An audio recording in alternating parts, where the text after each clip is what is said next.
আজকে খুব গুরুত্বপূর্ণ ভিডিওটা নিয়ে কথা বলার রয়েছে। ভিডিওটার মধ্যে যে বিষয়গুলো বলা সেটা হচ্ছে নিফটি সিচুয়েশন। কনস্ট্যান্টলি নিফটি কিন্তু পড়ে চলেছে, আমরা দেখতে পাচ্ছি।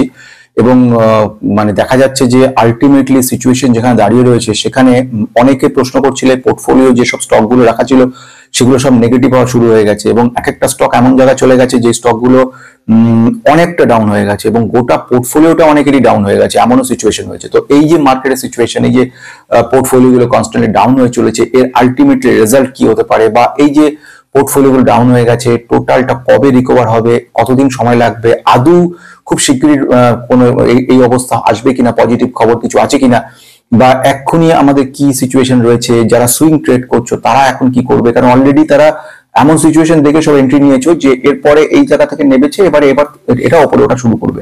তো যখনই ডাউন হচ্ছে তখন তোমরা কিনছো এবং আপ হওয়ার সময় প্রফিটটা নিয়ে বুক করে বেরিয়ে যাচ্ছ। কিন্তু যদি আপটা এখন না হয় বা আপটা হতে গিয়ে আরো 6 মাস লেগে যায়, কিংবা সেই পার্টিকুলার স্টকটা আপ হতে আরো বছর খানেক লেগে গেল, তখন কি করবে? তো এই প্রশ্নটা অনেকের রয়ে গেছে। অনেকে বলছে যে এরকম যে স্যার পোর্টফোলিওটা তার থেকে বরঞ্চ বেটার হতো, তখন স্টকগুলো কিছু যদি বুক করে নিলাম প্রফিট তাহলে বোধহয় ভালো হতো। কবে এটার আসবে সিচুয়েশন তা আমরা বলতে পারছি না। তো এতগুলো প্রশ্ন অনেকের রয়েছে। তো আজকের ভিডিওর মধ্যে চেষ্টা করব এই শেয়ার বাজার রিলেটেড প্রশ্নগুলোর উত্তর দেওয়া, মার্কেট কোথায় দাঁড়িয়ে রয়েছে, কি করা উচিত কি করা উচিত না। আরেকটা কথা বলবো, একটা আইটি স্টক যেটা নেক্সট জেনারেটিভ আর্টিফিশিয়াল ইন্টেলিজেন্সের উপর কাজ করছে, স্টকটা ফ্যান্টাস্টিক কোম্পানির যদি দেখে নি গ্রোথ খুব ভালো রয়েছে, অথচ মাসের পর মাস কনস্ট্যান্টলি ডাউন হয়ে চলেছে। অনেকে কিনে রেখেছে এবং আমাকে অনেকে ফোনেও জিজ্ঞেস করছে যে এখন তাহলে কি করব, কি করা উচিত কি করা উচিত না, তাহলে কি এই মুহূর্তে এই লসে সেল করে দিয়ে চলে যাবো সেই পার্টিকুলার স্টকটা, কারণ কোনো আশাজনক খবরও পাচ্ছি না, কোনো নিউজ নেই, কিচ্ছু নেই, তাহলে কি করা উচিত। তো সেই পার্টিকুলার স্টকটা নিয়ে কথা বলবো। সবকিছু বলার আগে সবাই স্বাগত জানাই টেক ইনভেস্টর পক্ষ থেকে, আমি সৌম্য। আজকে ইন্টারেস্টিং ভিডিওর মধ্যে তোমরা যারা পুরনো রয়েছে মানে আমার ওই চ্যানেলে, তাদেরকে তো অসংখ্য ধন্যবাদ। নতুন যারা রয়েছে তাদেরকে অনেক স্বাগত, এবং সকলের উৎসাহের জন্য কিন্তু এগিয়ে চলেছি। বেসিক্যালি আমার যে মেইন চ্যানেল ছিল আগে, যেটা বেস্ট ইনভেস্টর করি, সেই চ্যানেলে কিন্তু কিছু প্রবলেম থাকার জন্য আপাতত টোটাল মনিটাইজেশন বন্ধ রয়েছে, কিন্তু কাজ করে চলেছি। সেখানে কিছু মেম্বারশিপ যারা নিয়েছিলে তাদের বক্তব্য ছিল যে কিছু ফান্ডামেন্টাল টেকনিক্যাল ভিডিও যেগুলো রয়ে গেছে সেগুলোকে কি দেওয়া যায়। তো দেখো, একটা সবচেয়ে বড় হচ্ছে এটা যে কবে ওই চ্যানেলে কি সিচুয়েশন তৈরি হবে জানা নেই, এবং ভবিষ্যতে ওই চ্যানেলটাকে যে সিচুয়েশন দাঁড়িয়ে কবে মনিটাইজেশন হবে, কবে মেম্বারশিপ চালু করবে, আর আদৌ মেম্বারশিপ চালু করার পরে ওইসব ভিডিওগুলো রাখবে কিনা, এইগুলো নিয়ে অনেক প্রশ্ন থেকে যাচ্ছে। এখন অনেকে সেই সুবাদে বলেছিল যে এমন কিছু করা যায় কি, ভিডিওগুলোকে যদি পেন ড্রাইভে দিয়ে দেন তাহলে পর সেগুলো আমরা বাড়িতে উইদাউট ইউটিউব, উইদাউট ইন্টারনেট আমরা নিজেরা বসে স্টাডি করতে পারি বা দেখতে পারি সিচুয়েশনগুলো, যারা বিগিনার লেভেলে রয়েছে তাদের জন্য বা একটু অ্যাডভান্স লেভেলে রয়েছে। তো তাদের জন্য কিন্তু মোটামুটি 16 জিবি করে একটা পেন ড্রাইভ বানিয়ে সেগুলো সবাইকে দিয়ে দিচ্ছি। এই সুবাদে বলে রাখা দরকার, প্রথম 4 জনকে আমি পাঠিয়ে দিয়েছি, প্রায় 3 জিবি 3.5 জিবি মতো মোটামুটি ডেটা আছে, সব পাঠিয়ে দিয়েছি। আর বাকিদের গুলো রেডি করছি। মানে ব্যাপার হচ্ছে অনেকে এই করেছো, চেয়েছো, এখন এতজনকে দেওয়া মানে আইডিয়া ছিল না, তো আমাকে আরো পেন ড্রাইভ অর্ডার দিতে হচ্ছে। তো পেন ড্রাইভ গুলো অর্ডার দিয়েছি, সেকেন্ড লেভেলে যারা রয়েছে তাদেরকে পরে দিয়ে দেবো। অলরেডি পেমেন্ট করে দিয়েছো। এখন যেটা করার কথা সেটা হচ্ছে এটাকে একটু সময় দিতে হবে। সেকেন্ড ওয়ান হচ্ছে ভিডিও, যেটা আমি বলছিলাম আমার ওই চ্যানেলে একটা খুব সুন্দর ভিডিও করেছিলাম। ইনফ্যাক্ট সুন্দর কথার অর্থ হচ্ছে যে তোমরা বলেছিলে ভালো, তাই জন্য ভালো বলছি আমি, আমার নিজের বক্তব্য নয়।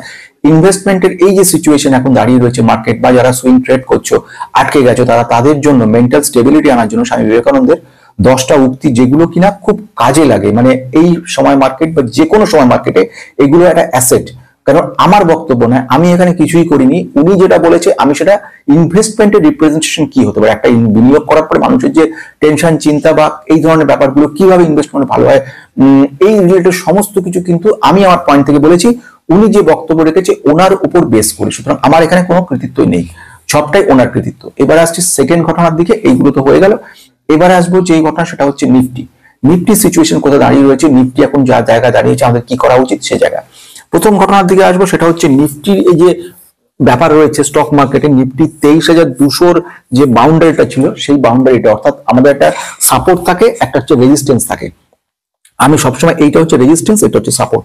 একটা বলকে যখন নিচে ছুঁড়ে মারছো, বলটা ধাক্কাকে ওপরে উঠে যাচ্ছে, এইটাকে আমরা বলবো সাপোর্ট। মানে সাপোর্টের উপর বেস করে বলটা লাফ দিয়ে ওপরে উঠছে।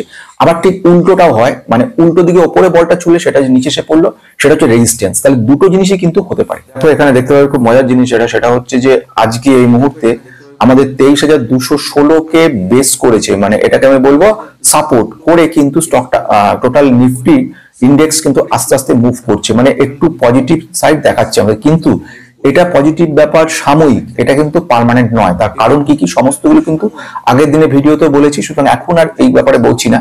এখন যেখানে দাঁড়িয়ে রয়েছে সেটা মোটামুটি নিফটি দেখতে পাচ্ছি আমরা 23,200 ফার্স্ট লেভেল ছিল, 23,200 ওপরে যখন ওপরের দিকে উঠে যাবে এটা কিন্তু খুব পজিটিভ একটা মুভমেন্ট করবে।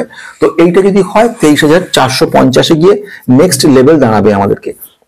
এই যে 23,450 নিচের দিকে কোথায় পড়তে পারে এটা কিন্তু ভীষণ গুরুত্বপূর্ণ, কারণ 23,800 পরে নিচে যদি পড়ে সেটা হচ্ছে 22,000 চলে যাচ্ছে। 23,200 যেটা ছিল, মানে 23,200 কে কিন্তু ওপরের দিকে ভেঙে উঠে গেছে। যদি এটা নিচে পড়তে থাকে তাহলে কিন্তু আমরা দেখতে পাবো অনেকটা নিচে, মানে অর্থাৎ প্রায় এখানে 22,800 গিয়ে কিন্তু মোটামুটি দাঁড়াবে, মানে অনেকটা নিচু ডাউন হয়ে যাবে। ফলে সেই জায়গা এবং আরএসআই যদি দেখি, আরএসআই কি ডিটেলস তুমি পেন ড্রাইভ নিয়ে দেখতে পারো আপাতত, কারণ মেম্বারশিপ বন্ধ রয়েছে। আরএসআই এখানে দেখতে পাচ্ছ 36.07 রয়েছে, আর অ্যাভারেজ যেটা 40 সিগন্যাল দিচ্ছে আরএসআই তার থেকে নিচে, মানে নিফটি কিন্তু আন্ডার ভ্যালুড রয়েছে। তো নিফটি আন্ডার ভ্যালুড রয়েছে সিচুয়েশনে কোম্পানিটা ভালোভাবে কাজ করছে। এবারে আমি চলে আসবো যে পার্টিকুলার কোম্পানির দিকে।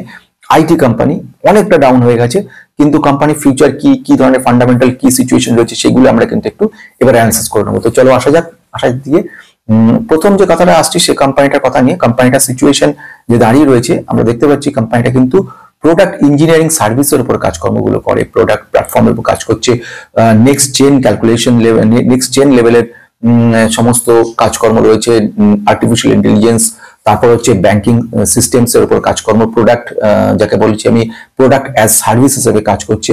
এবং এদের যে সিচুয়েশন এই মুহূর্তে দাঁড়িয়েছে, ইন্টিগ্রেটেড ডিসরাপ্টেড টেকনোলজি ইউজ করছে, ডিজিটাল ট্রান্সফরমেশনের উপর কাজ করছে কোম্পানিটা। তো এই যে কোম্পানিটার কথা বলছি, কোম্পানিটা এতগুলো ব্যাপার রয়েছে এবং প্রচুর অর্ডার রয়েছে যাদের। এই কোম্পানিটা পার্টিকুলার যদি দেখো, কোম্পানির ক্ষেত্রে অর্ডারও প্রচুর রয়েছে, ম্যানেজমেন্ট খুব পজিটিভ রয়েছে, ভেরি স্ট্রং লেভেল ম্যানেজমেন্ট রয়েছে। তো এদের যে বেসিক্যালি কাজ প্রোডাক্ট ইঞ্জিনিয়ারিং সার্ভিসের উপর কাজ করছে, digital business service, infrastructure management, security service উপর কাজ করে। এদের টেকনোলজিগুলোর মধ্যে যেগুলো হচ্ছে আর্টিফিশিয়াল ইন্টেলিজেন্স রয়েছে, অটোমেশন রয়েছে, ক্লাউড রয়েছে, ডিজিটাল ইনফ্রাস্ট্রাকচার ম্যানেজমেন্ট আছে, ইন্টারনেট অফ থিংস রয়েছে, সিকিউরিটি রয়েছে, সফটওয়্যার প্রোডাক্ট ইঞ্জিনিয়ারিং রয়েছে। তো এদের প্রচুর বড় বড় ক্লায়েন্ট রয়েছে, 244টা অ্যাক্টিভ ক্লায়েন্ট রয়েছে যারা এই মুহূর্তে ডিমান্ডে রয়েছে।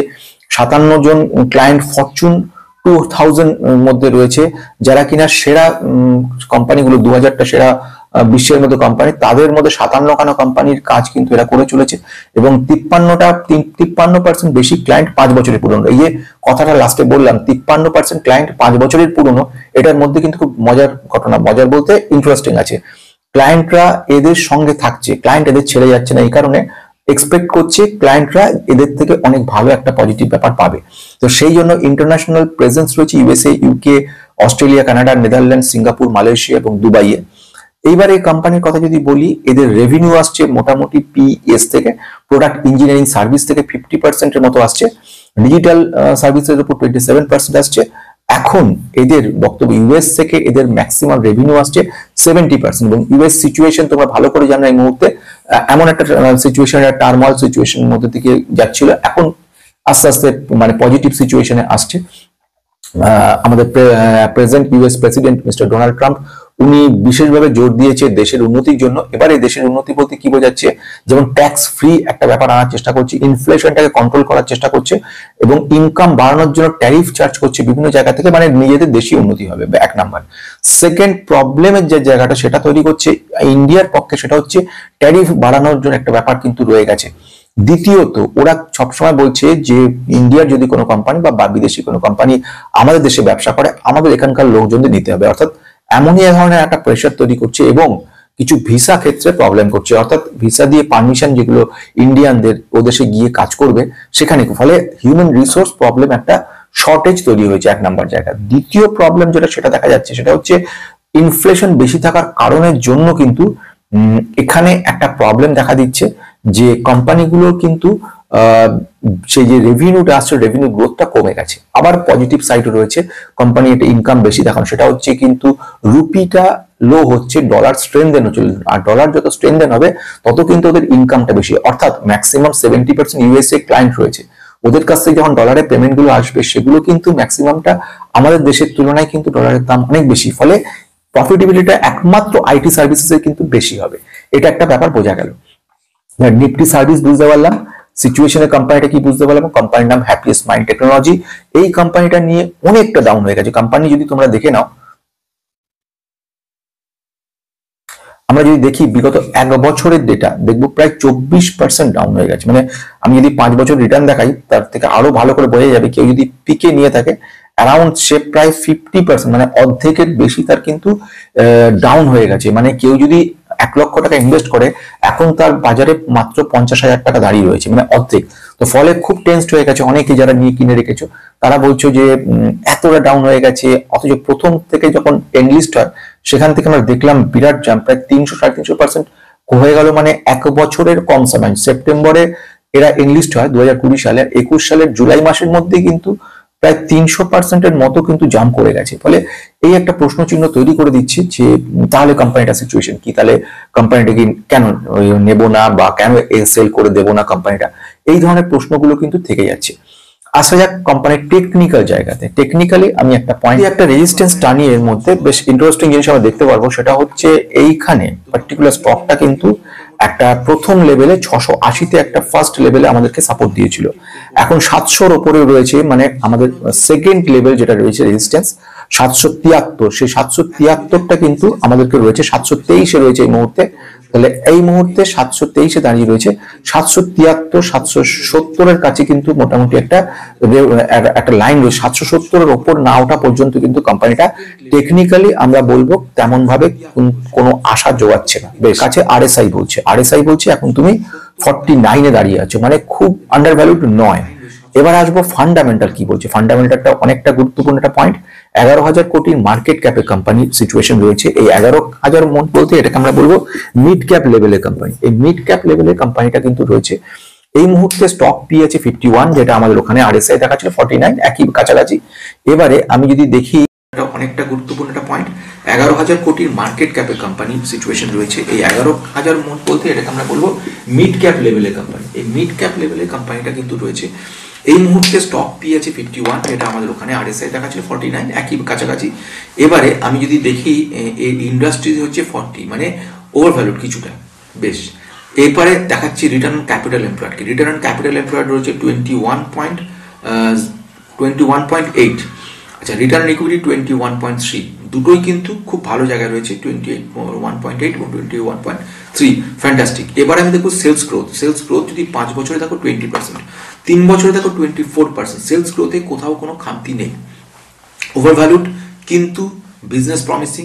নেট প্রফিট 216 কোটি রয়েছে। এবার আমরা দেখে নেবো সেটা নেক্সট পয়েন্ট, সেটা হচ্ছে ইনভেস্টরের পরিমাণ। ইনভেস্টর 44% আছে। এখানে একটা প্রশ্ন আসছে, বেশ গুরুত্বপূর্ণ প্রশ্ন। ইনভেস্টর বা যারা রয়েছে ম্যানেজমেন্ট, যারা রয়েছে ম্যানেজমেন্টে খুব পজিটিভ, খুব বুলিশ। তারা বলছে আমরা আগামী দিনে কোম্পানিটার রেভিনিউ গ্রোথ দুর্দান্ত জায়গায় আসতে চলেছে। ফাইন, সব দিকে কিন্তু ফ্যান্টাস্টিক, বেশ ভালো কথা। কিন্তু প্রবলেম থেকে যাচ্ছে অন্য জায়গাতে। প্রবলেমটা বক্তব্য হচ্ছে যে এই যে কোম্পানির কথা আমরা বলছি, সিচুয়েশনে কোম্পানিটা ফ্যান্টাস্টিক জায়গায় যেতে চলেছে, খুব ভালো একটা জায়গা আসতে চলেছে, কোম্পানির তরফ থেকে বলছে, খুব পজিটিভ রিপোর্ট দিচ্ছে, সব ভালো কথা। কিন্তু একটা প্রশ্ন হচ্ছে, যারা প্রমোটার মিস্টার অশোক সুতা, উনি কিন্তু অনেকটা স্টেক সেল করেছে, 7%-এর মতো stake. 7% is not matter of joke, 7% কিন্তু ওরা স্টেক সেল করে দিয়েছে। এইটা প্রশ্ন কিন্তু থেকে যাচ্ছে আমাদের, যে তাহলে কেন এই ব্যাপারটা হচ্ছে আমাদের। তো সেটা একটা ব্যাপার রয়েছে। এবারে আর একটা ব্যাপার হচ্ছে, কোম্পানি যদি বিজনেস দেখি, বিজনেস অসম্ভব ভালো এবং ডিজিটাল 97%, 95% অ্যাজাইল হিসেবে 281টা অ্যাক্টিভ ক্লায়েন্ট রয়েছে। যেটা আমি বলছিলাম, সিএজিআর আরওই দুটোই ফ্যান্টাস্টিক রয়েছে। ক্লায়েন্ট খুব বড় বড় রয়েছে, সব পজিটিভ ব্যাপার, এগুলো সব ঠিক। কিন্তু এখনো কোনো প্রফিটেবিলিটি দেখাতে পারেনি, এই প্রশ্নটা কিন্তু থেকে যাচ্ছে। তো এই প্রশ্নটা কিন্তু সবসময় থাকবে। বিজনেসে আমি ইনভেস্ট করছি, যদি আমার প্রফিটেবিলিটি না আসে তাহলে কিন্তু আমার পক্ষে এটা একটা চিন্তার ব্যাপার তৈরি হবে। অথচ যদি বিজনেসে দেখো ডিজিটাল সিচুয়েশন তৈরি করছে, লার্নিং একটা ওদের যাকে বলবো ডিভিশন আছে, যেখানে কিনা এডুকেশন ডিপার্টমেন্ট, সেখানে ওরা কি করছে এই সফটওয়্যার রিলেটেড কিভাবে 3D মডেলের উপর কাজ করানো, কিভাবে এগুলো শেখানো যায় সেগুলোর দিকে রয়েছে। আর এআই কে নেক্সট জেন লেভেলে নিয়ে যাওয়ার চিন্তা ভাবনা সেটা রয়েছে। ব্যাংকিং ফাইন্যান্সের উপরে বেশ কিছু কাজকর্ম করছে যেগুলো কিনা খুব গুরুত্বপূর্ণ, যেগুলো এদের ক্লায়েন্টগুলো তারা খুব হ্যাপি ক্লায়েন্ট বলা যেতে পারে। আচ্ছা, এদের যে প্রজেক্টগুলো কিছু রয়েছে, কি প্রজেক্ট উইংস ব্যাপারটা, ইউএসএ বেস করে একটা এনার্জি টেকনোলজি কোম্পানি এটা, সেখানে তাদের সঙ্গে কিন্তু টাই আপ করছে হ্যাপিয়েস্ট মাই ইউএস সেমিকন্ডাক্টর কোম্পানি রয়েছে একটা, তাদের সঙ্গে কাজ করছে global leader electronic design automation এই হিসেবে সে কিন্তু কাজ করছে। North America base health tech company তার সেই হিসেবে কাজ করছে। এছাড়া এই ওয়ার্ল্ড ডিজিটাল টুইন প্ল্যাটফর্মে কাজ করছে। মানে আলটিমেটলি কোম্পানিটার বিজনেস মডেল দেখলে দুর্দান্ত। প্রেজেন্টলি রিসেন্ট খবর অনুযায়ী আফ্রিকা বেস একটা logistic and supply chain software company হিসেবে এরা কাজ করেছে, এবং লিডিং একটা ফিনটেক ট্রেডিং প্ল্যাটফর্ম তৈরি করেছে মিডল ইস্টে, সেটা একটা ব্যাপার তৈরি হয়েছে। অস্ট্রেলিয়াতে বেস করে একটা হেলথ কেয়ার ট্রেনিং সেন্টার তৈরি করেছে, আমি যেটা বলছিলাম। এরকম ভাবে বেশ কিছু কোম্পানি প্রেজেন্টলি আমাদের ব্যাংকিং ফাইন্যান্সের একটা লার্জ কাপ পাবলিক সেক্টর কোম্পানির সঙ্গেও কিন্তু টাই আপ করেছে, ফলে এইগুলো কিন্তু সব পজিটিভ ব্যাপার শোনাচ্ছে।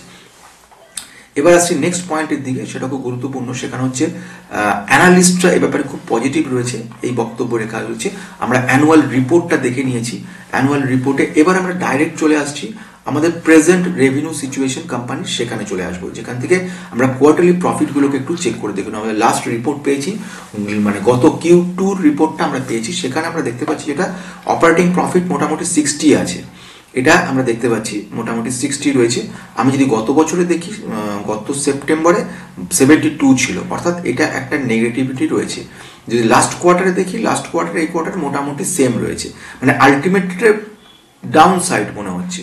আমি আসছি নেট প্রফিট বিফোর ট্যাক্স, সেখানে 52 কোটি, গত কোয়ার্টারে ছিল 60 কোটি, গত বছরে ছিল 74 কোটি, মানে এটাও কিন্তু ডাউন ওয়েতে। আমি যদি দেখি আমাদের সেলস গ্রোথ, কোম্পানির সেলস গত বছরে 370 কোটি যেটা সেলস ছিল, এবারে 375 হয়েছে, সামান্য বেড়েছে গতবারের থেকে, মানে সেলসটা বেড়েছে, এটা একটা পজিটিভ খবর শোনাচ্ছে আমাদেরকে। সেলসটা যদি না বাড়তো আমি চিন্তা ভাবনা করতাম। এদের এক্সপেন্সটা কিন্তু বেশি হয়েছে গত কোয়ার্টারের থেকে, এক্সপেন্সটা অনেকটা বেশি। এক্সপেন্সটা কিন্তু লক্ষ্য করে দেখবে, আমি যদি দেখানোর চেষ্টা করি, এক্সপেন্সের মধ্যে যে এক্সপেন্সগুলো রয়েছে, এমপ্লয়ি কস্টের দিকেও কিন্তু কিছুটা বেড়েছে। যেমন 67% এমপ্লয়ি কস্ট ছিল, ওটা এবারে হচ্ছে 68%। এটা কিন্তু একটা পজিটিভ ব্যাপার, লক্ষ্য রাখতে হবে। তো এই জিনিসগুলো থাকার জন্য সেলস গ্রোথ বেশি থাকা সত্ত্বেও এইসব আইটি কোম্পানিগুলোকে এদের মেইনলি কিন্তু এমপ্লয়িরা হচ্ছে সবচেয়ে বড় অ্যাসেট, এবং এমপ্লয়ীদের খুশি রাখার জন্য বিভিন্ন ইমোলুমেন্টস এবং স্যালারি বাড়াতে হয়। এটাকে বলে অ্যাট্রিশন, অর্থাৎ তুমি এই কোম্পানিতে কেন থাকবে, এই কোম্পানি ফেসিলিটি তোমাকে কি কি দেবে। যদি ফেসিলিটি তোমাকে সব রকম দেয়, কোম্পানি থেকে পজিটিভ খবর পাও, তবেই তুমি কিন্তু এই কোম্পানিতে থাকবে। তো সেই জন্য কোম্পানিকে এমপ্লয়ীকে আটকে রাখার জন্য স্পেশাল কিছু এক্সপেন্সেস বাড়াতে হয়। তো সেই কাজগুলো এরা করেছে। নেট প্রফিটে আমি চলে আসবো 38 কোটি। অবশ্যই দেখারই কিছু নেই যে আলটিমেটলি অনেকটাই লস দেখাচ্ছে। মানে ওভারঅল তুমি যদি বাইরে থেকে দেখো, তুমি কিন্তু যদি এটাও দেখো যে আমাদের পার্টিকুলার অ্যানুয়াল রিপোর্টে দেখো, অ্যানুয়াল রিপোর্ট চট করে দেখে তুমি শুধু দেখবে লস আর লস, কিন্তু তোমাকে একটু ইনসাইট নজর দিতে হবে, যে ইনসাইট নজরটা কিন্তু জরুরি টোটাল ব্যাপারটাকে নিয়ে। এক নাম্বার হচ্ছে বিজনেস অসম্ভব ভালো রয়েছে, প্রচন্ড সুন্দরভাবে কাজ করে চলেছে এটা কোম্পানিটা। কোম্পানির পজিটিভিটি অনেকগুলো রয়েছে, embedded design service, semiconductor, fintech, health solution, leading public sector bank, Microsoft সার্ভিসের সঙ্গে ইন্টারলিঙ্ক করা, মোবিলিটি সিস্টেম তৈরি করা, বিগ ডেটা অ্যানালিসিসের কাজ করা, মানে বিজনেস হিসেবে কোম্পানিটা ফ্যান্টাস্টিক জায়গায় রয়েছে। প্রশ্ন চিহ্ন থাকছে একটা জায়গাতে, সেটা হচ্ছে এই মুহূর্তে কোম্পানির যদি ফান্ডামেন্টালটা দেখে নি, ফান্ডামেন্টাল যথেষ্ট ভালো। এদের যে রেজাল্ট রিপোর্ট বেরিয়েছে, রিপোর্টটাও কিন্তু আমাদের যদি ওভারঅল দেখি তাতে দেখে মনে হবে নেগেটিভ, কিন্তু যদি ইনসাইড দেখি, ইন্টারনালি দেখি, এদের এক্সপেন্ডিচার কোথায় কোথায় খরচা হয়েছে, কেন হয়েছে, এইগুলো নিয়ে আমরা যদি একটু চিন্তা ভাবনা করি, তাহলে বুঝতে পারবো কোম্পানিটা কিন্তু অতটা খারাপ সিচুয়েশন নয় যতটা খারাপ দেখানো হচ্ছে। বোঝা গেল এক নাম্বার। 2 নম্বর আমরা আসবো, এর মধ্যে থেকে আমরা দেখে নেবো ক্যাশ ফ্লো। ক্যাশ ফ্লো দেখছি কিন্তু পজিটিভ, অর্থাৎ ইনভেস্টিং অ্যাক্টিভিটির মধ্যে যদি ঢুকি আমরা দেখতে পারবো সেখানে 506 কোটি টাকা মতো মোটামুটি নেগেটিভ দেখতে পেয়েছিলাম, সেটা হচ্ছে ইনভেস্টিং অ্যাক্টিভিটি থেকে। কেন এটা? কারণ তার সঙ্গে আমরা দেখলাম পজিটিভ ব্যাপারের মধ্যে দেখতে পাচ্ছি কিন্তু প্রফিট ফ্রম অপারেশন। সব সময় যখনই যে স্টকটা তোমরা দেখবে একটা জিনিস মনে রাখবে, ক্যাশ ফ্লোতে কোম্পানির প্রফিটেবিলিটি কেমন। যে কোম্পানি প্রফিট কোনো কোয়ার্টারে করছে না সেটা মানা যায়, কিন্তু কোয়ার্টার টু কোয়ার্টার যদি কখনো প্রফিট লস করে তাহলে জানবে সেটা কিন্তু কোম্পানির পক্ষে ক্ষতিকারক। এবারে তুমি দেখতে পাচ্ছ প্রফিটেবিলিটি গতবারের বছরের তুলনায় কম। মানে আমরা যদি দেখে নিই 2020-তে যেখানে 112 কোটি ছিল, 2021-এ 206 হয়েছে, তারপরে 2022-এ 263, 320 পর্যন্ত 23 সাল ঠিকঠাক, তারপরে কিন্তু প্রায় 21 কোটি টাকা মতো নেগেটিভ দেখাচ্ছে। এটা আমাদের প্রফিট ফ্রম অপারেশন কম দেখাচ্ছে। আচ্ছা, কিন্তু আমি যখন এটা লক্ষ্য রাখবো বাকি পয়েন্টের দিকে, সেটাকে লক্ষ্য রাখার ব্যাপার রয়েছে যে প্রফিটেবিলিটি নেগেটিভ হয়নি, প্রফিটেবিলিটি কমতে পারে। এবং তার কারণ আমি আগেই বলেছি, টোটাল বিজনেস প্রবলেম বা এটসেট্রা। এখন সেই সব ব্যাপার নয়, ব্যাপারগুলো আস্তে আস্তে পজিটিভ দিকে যাওয়ার ব্যাপার চিন্তা ভাবনা চলছে।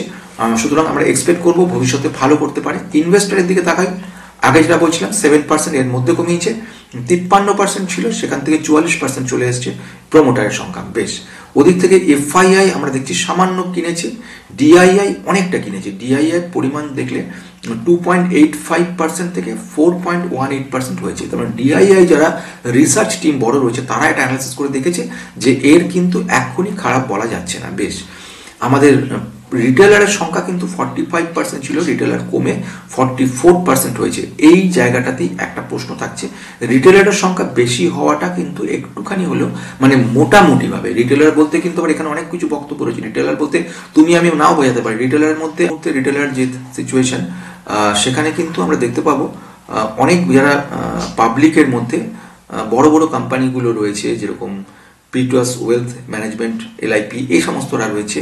তো এনিহাউ এই মুহূর্তে একটা কোম্পানি, এই সিচুয়েশন কোম্পানিটা ভবিষ্যতে ভালো করতে পারে, কোম্পানির ফিউচার অসাধারণ রয়েছে, এবং এখনো এই সিচুয়েশনে কোম্পানিটা কিন্তু পজিটিভ কিছু ব্যাপার রয়েছে। এক্সপেকটেশন করছি ভ্যালুয়েশন একটা পজিটিভ জায়গা আসছে, এবং আমাদের সাপোর্ট রেঞ্জের থেকে কিন্তু ওপরে উঠেছে। মানে এটা একটা পজিটিভ জায়গা দেখাচ্ছে আমাদেরকে যে আগামী দিনে এটা কিন্তু একটা ভালো জায়গা দেখাতে পারে। পজিটিভ নিয়ে আজকে এখানে শেষ করছি। নমস্কার।